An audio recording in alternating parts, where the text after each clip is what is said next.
घर का नज़ारा देख के ये आइडिया हो जाएगा सभी जितने दोस्त हैं या चेले हैं या कलीग्स हैं भार्गव साहब के कि ये उन्हीं का घर है। और आज कुछ बातचीत होगी, हल्की फुल्की तो कभी भार्गव साहब से बात नहीं हो सकती। वो हमेशा जब बात होती है तो हिमालयाज़ की होती है, भूचाल की होती है, पेलेंटोलॉजी की होती है। पर आज मौसम है डिज़ास्टर्स की बात करने का। भार्गव साहब ने हिमालय में, नॉर्थ वेस्ट में और भूटान में बहुत काम किया है। उनकी कोई इंट्रोडक्शन देने की तो मैं कोशिश नहीं करूँगा, क्योंकि मुझे बात फोकस करना है जो मुद्दे की बात है उस पर। और भार्गव साहब का कोई परिचय देने की किसी को ज़रूरत नहीं है। दुनिया जानती है कि ओ.एन. भार्गव क्या हैसियत रखते हैं हिमालय में, और हम लोगों के तो गुरु रहे हैं। मैं तो उनका फर्स्ट पीएचडी स्टूडेंट था, तो मैं कुछ भी बोलूँगा तो वो मुझे बीच में ही टोक देंगे। डांट भी सकते हैं कि बढ़ा चढ़ा के मेरी तारीफ़ करने की ज़रूरत नहीं है। उनकी तारीफ़ के वो मोहताज ही नहीं हैं। तो भार्गव साहब से सीधे से बात मैं थोड़ी सी शुरू कर चुका हूँ। मैंने उनको बोला मैं जोशीमठ पे आपसे पूछना चाहता हूँ, तो उनकी जैसे आदत है वो बोले मैं तो जोशीमठ के बारे में कुछ ज़्यादा नहीं जानता हूँ। भार्गव साहब कम भी जानते होते हैं तो बहुत कुछ जानते होते हैं। सर, जोशीमठ की बहुत बात हो रही है। कितने जोशीमठ और हैं? हिमाचल में भी होंगे, उत्तराखंड में हैं, नेपाल में होंगे, और भूटान में तो आपने देखे होंगे। अभी सब लोग कह रहे हैं नहीं नहीं ये तो उत्तराखंड का मामला है, अरे हिमाचल में नहीं। मैंने कहा भैया ये पॉलिटिकल बाउंड्री पे नहीं रुकते डिज़ास्टर्स। तो नहीं, फ़र्क पड़ता है। जैसे भूटान में इस तरह का कुछ उन्होंने अभियान चलाया नहीं है, ओवर पॉपुलेशन नहीं है, स्लोप डिस्टर्ब नहीं किए हैं, तो वहाँ ऐसा मुझे कुछ नहीं लगता कि कुछ होगा। बट वहाँ जो होता है वो ग्लेशियर लेक बर्स्ट से वो होता है। ग्लोबल वार्मिंग की वजह से ग्लेशियर लेक्स बन जाती हैं, वो बर्स्ट होती हैं, तो फिर डाउन स्ट्रीम में काफ़ी लॉस होता है। तो भूटान वाले हमसे ज़्यादा सयाने हैं। हाँ, जो भी आप कहो, क्योंकि नहीं, खैर आप ही काम कर रहे थे भूटान में और अपने भूटान जियोलॉजिकल सर्वे हाँ, वाले ही नहीं, कर रहे थे। हाँ, तो क्योंकि पॉपुलेशन का थ्रस्ट वो इतना भी नहीं है, है। वो भी है, वो भी है। पर मतलब हमें विलायत की तरफ झांकने की ज़रूरत नहीं है, भूटान की तरफ ही झांक ले तो काफ़ी हो जाएगा। हाँ, बिल्कुल। इस सब जगह पॉपुलेशन बहुत बड़ी प्रॉब्लम है। अब सबको मकान तो चाहिए, और जहाँ जगह मिलती है बना देते हैं, और यहाँ पर अपने कोई रेगुलेशन ऐसे है नहीं। और फिर कमाल की बात यह है कि हिमालय जैसी जगह में मल्टी स्टोरी कितने कितनी मंजिलों के मकान बना दिए हैं, तो जो कि अर्थक्वेक के लिए भी ठीक नहीं है, और वैसे भी उनका वजन तो पड़ता ही है। और कहीं भी इन्होंने जैसे मकान बनाए हैं तो जिसको कहते हैं ना, नींव खोद कर बिल्कुल रॉक, सॉलिड रॉक पर जाए, इतना कोई करता नहीं है, तो अक्सर ओवरबर्डन में ही नींव डाल दी जाती है। काहे को झंझट किया। और उसके बाद फिर जब जो डोमेस्टिक वेस्ट वाटर निकलता है और मेट्योरिक वाटर है उसके थ्रू पर्कुलेशन होता है, तो अंदर ही अंदर इसको कहते हैं सोल्यूशन कैविटीज़ बन जाती हैं, और वो एनलार्ज होती जाती हैं। उसके बाद अब जैसे हिमाचल में मैक्लोडगंज के लिए कहा जाता है कि यहाँ पर यही प्रॉब्लम है। मेरे ख्याल से लक्कड़ बाजार शिमला का भी अक्सर मेंशन होता है, क्योंकि हर स्लोप पर जब कभी रोड बनी या स्लोप बने, ये ओवरबर्डन तो नीचे आता ही है। तो जहाँ पर आ गया और उसको वहाँ पर अगर डिस्टर्ब करो, तो एक नेचुरल टेंडेंसी होती है to acquire stability, to equilibrium बनाने की कोशिश करता है। तो एक तो होता है कि हम रॉक ऐसे है तो ज़्यादा नहीं काटते हैं, स्लोप पर काटते हैं, तो इन कोर्स ऑफ टाइम 5-10 साल में ही स्टेबलाइज हो जाता है। अब आपने अगर ज़्यादा काट दिया तो भी ये भी स्टेबलाइज हो जाएगा धीरे धीरे, बट अगर आपने रोक दिया उसको स्टेबलाइजेशन वॉल बना के, तो ये जो फोर्सेस एक्ट कर रहे हैं ट्राइंग टू एक्वायर इक्विलिब्रियम, वो फिर फोर्स वर्टिकल चले जाते हैं। जब यहाँ पे रुक गया बिल्कुल तो कहाँ जाए? जैसे अपना आप बेनियोफ जोन की बात देख लो, ये जब प्लेट सबडक्ट करती है और उसके बाद सबडक्शन रुक जाता है क्योंकि नीचे की स्पेसिफिक ग्रेविटी ज़्यादा है और ऊपर का कम है, तो इसके बाद फिर यहाँ से ये थ्रस्ट निकलने शुरू हो जाते हैं। इधर जो जा रहा था वो इधर आने लगता है, वर्टिकल सब वर्टिकल। यही the same phenomena will work in any landslide prone area which slopes have been disturbed. तो फिर अभिप्राय ये हुआ कि बहुत सारे जोशीमठ होंगे।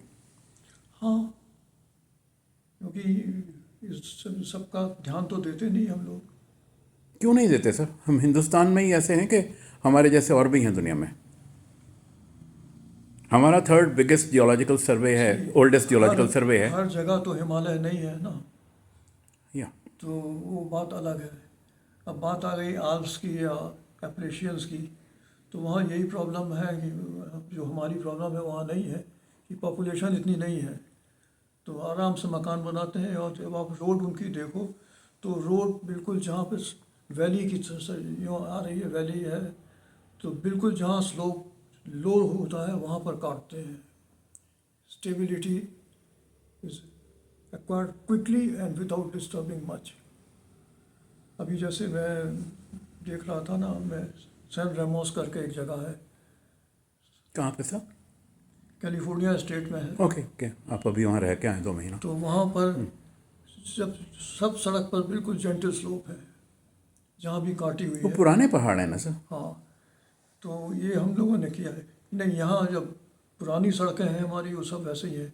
कहीं भी आप देखो vertical, very few places vertical cuts थे। तो अब जो बना रहे हैं, बिकॉज वी आर इन हरी, बनाना है लंबी लंबी सड़क, चौड़ी चौड़ी सड़क बनानी है। तो एक बात तो ये है कि जो पेनिनसुलर एरिया में या प्लेन में होता है वो हिमालय में नहीं होता है। जो हिमालय की प्रॉब्लम है वहाँ की नहीं है। आप पेनिनसुलर एरिया में, प्लेन एरिया में आप चौड़ी सड़क बना दो, फ़र्क नहीं पड़ता। वहाँ की जो हिल्स हैं वो ज़्यादा हाई नहीं है, तो स्लोप भी एक्वायर होने में टाइम नहीं लगता, आराम से हो जाती है। लेकिन जहाँ पर आपने स्टीप स्लोप है वहाँ काटा और चौड़ी सड़क करने की कोशिश की, तो फिर तो ये अनअवॉइडेबल हो जाएगा। अभी सब इन्होंने सड़क जहाँ रोकी है, बड़े बड़े दीवारें बना दी हैं। सर आप कैमरे में देखिए। दीवारें बना दी हैं, ये कितने दिन चलेगी मुझे नहीं मालूम। Hope I am prove wrong. But I am afraid you're right. नहीं, मुझे अच्छा लगेगा कि सर गलत सिद्ध हो जाऊं, सर मैंने बट लगता मुझे यही है कि ये रुकेंगी नहीं, स्लाइड तो आएंगी। मुझे आपके आशीर्वाद से मौका मिला था स्विट्ज़रलैंड जाने का और साउथ एल्प्स में प्रोफेसर बोली के साथ फील्ड वर्क करने का। मैंने एल्प्स में 6 लेनिंग नहीं देखी। कहीं नहीं, मैंने भी वहाँ पे जब वियना में था तो मैं गया था इस वर्क वगैरह, तो बट ऐसा कहीं नहीं है। एल्प्स पुराने पहाड़ हैं, हाँ। स्टेबलाइज हो चुके हैं। नहीं, इतने पुराने भी नहीं है। हमसे तो हैं पुराने ना, 3 गुना पुराने हैं। नहीं, वहाँ भी हमारा हिमालय तकरीबन 1 करोड़ साल पहले इस हाइट पे पहुंचा और अभी भी जा रहा वहाँ ऊपर। भी वो 3 करोड़ साल पहले, टर्शरी रॉक्स तो वहाँ नहीं भी वो है ना। 3 करोड़ साल पहले के करीब ये हाइट लिया था। तो अगर उम्र में फ़र्क है तो स्टेबिलिटी में भी फ़र्क है। हमारे पहाड़ अनस्टेबल हैं और फिर भी हमने किन्नौर में, उत्तराखंड में गुड़गांव नुमा सड़कें बना दी। हर बहुत सा फर्क है ना, जैसे टोपोग्राफिक वेरिएशन हमारा है तो बहुत हाई माउंटेन्स है, आपसे इतना हाई कहाँ है? हाई स्पीड कितनी होगी वहाँ? हमारे जो पासेस हैं, जो उधर पीछे आपने जो पेंट बना रखी है पेंटिंग, यूरोपियन हाईएस्ट पीक, वो हमारे पासेस मेटाहॉर्न। या हमारे पासेस जो हैं उससे कहीं हाई हैं। सिर्फ रोहतांग उसके आजू बाजू है, कुंजम जो है, शिंकुल्ला है, दूसरे सभी पासेस उनकी बड़ी बड़ी पहाड़ियों से ऊंचे हैं। तो हमने ये कैसे कर लिया कि जो उन्होंने ना किया हम कर गुजरे। ये क्या हो गया? नहीं, आप कर गुजरो वो तो ठीक है, लेकिन एक अगर सफल हो जाओ तो कोई बात नहीं, नहीं पर सफल तो नहीं होते दिख रहे। एक वो है ना, आई थिंक पीटर प्रिंसिपल है, कौन सा है, मर्फी की, if something can go wrong it will go wrong. तो क्या उसके लिए जरा इसको ठीक से कहिए, जरा हिंदी में भी कहिए। इफ अगर समथिंग कहीं कैन गो रॉन्ग इट संभावना विल है गो कि रॉन्ग। काम गलत हो सकता है तो वो गलत हो जाएगा, ये पक्की बात है तो ये। एक्सपर्ट का जिम्मा है कि वो गलत ना हो, हाँ, प्रियम्प्ट करना गलती को। प्रियम्प्ट, उसके लिए अगर साइंटिफिक मेथड हम नहीं फॉलो करेंगे तो फिर इनएविटेबल है कि ये आज नहीं तो 10 साल बाद, नहीं तो 50 साल बाद तंग करेगा हमें। पर सर आपने 1962 के जंग के बाद में सड़कें बनती देखी हैं, हमारी ही तो फौज ने बनाई थी। वो सड़कों में छोटी मोटी इंस्टेबिलिटी थी, पर आज तो वो बड़ी फर्स्ट क्लास है, कोई दिक्कत नहीं है, इक्का दुक्का छोड़ उन्होंने के। उस तरह के कट नहीं लगाए थे। और पर अगर हमारी फौज में भी तो इंडियंस ही थे जो बनाने वाले, और जीएसआई के जियोलॉजिस्ट ही थे उसको ऐसा ही कि मुझे गाइड कर याद रहे है थे। कि जब लद्दाख वगैरह में रोड बन रही थी तो BN रैना साहब अटैच थे, और सब उन्होंने एकदम रोड अलाइनमेंट डिटरमिन करके और कैसे करना है, किस रॉक से निकालना है, किस तरह, वो सब डिटरमिन किया था।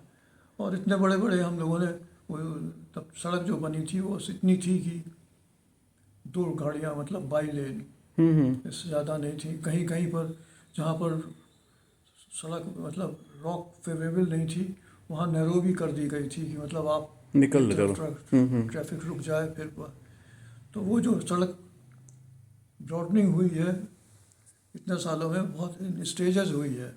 ये एक बार उन्होंने बनाया, धीरे धीरे करके। हाँ एक बार बनाया, उसको स्टेबलाइज होने दिया, उसके बाद फिर बनाया, फिर अब तो क्या किया इन्होंने कि एक बार में लिया और एकदम से बना दिया।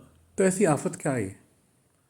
अब आफत इनको यही है कि भाई हिमालय में हमें तो बॉर्डर पर जाना है। नहीं, डिफेंस के लिए भी तो आप स्टेबल सड़क बनाएंगे, चौड़ी ना हो तभी चलेगी। 2 बातें हैं, एक तो डिफेंस के लिए बनाते हैं और ये दूसरा अब ये क्रेज़ हो गया ना कि टूरिज्म के लिए, डेवलपमेंट, टूरिज्म, तो ये थोड़ा लालच है और थोड़ा लालच है कि वो जो एक लड़कपन है कि 2.5 घंटे में देहरादून से बद्रीनाथ पहुँचे। अब लड़कपन कहो आप या जो भी कहो, बट है तो लालच वाली बात की टूरिस्ट आएंगे, डेवलपमेंट होगा, होटल खुलेंगे, दुकानें बनेंगी। तो और असली तो मुद्दा या जो विचार इसके पीछे है वो यही है कि डेवलपमेंट होगा। डेवलपमेंट कैसे होगा? रोड बनेगी, टूरिस्ट आएंगे, होटल बनेंगे, तमाम मॉल्स खुलेंगी, और उसके बाद भट्टा बैठ जाएगा। सर आप इधर ही देखिएगा, आप भूल जाइए कि मैं खड़ा हूँ, मेरी तरफ ना देखिएगा। तो ये तो मतलब ये डेवलपमेंट ना हुई, ये तो उल्टा काम हो गया। हाँ, इसे becomes a sort of curse, इसको कहते हैं ना कि एक वर्ड कहते थे हिंदी में, मुझे याद नहीं आ रहा है, कि इनडायरेक्टली ये कुछ उल्टा ही काम हो गया। तो तरीका क्या है सर इसको सुधारने का?